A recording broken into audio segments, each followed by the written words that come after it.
Before any high-risk work begins, there is one powerful tool that ensures safety: the Permit to Work system. A permit to work, or PTW, is a formal written system used to control certain types of work that are potentially hazardous.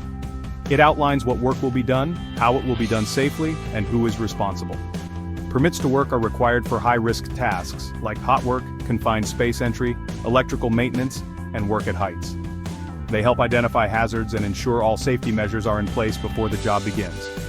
The Permit to Work system ensures communication between departments, confirms all approvals, and prevents unauthorized or overlapping work.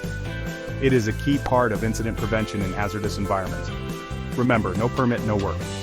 The Permit to Work system saves lives by ensuring every task is properly planned, communicated, and executed safely. Always follow the Permit to Work process.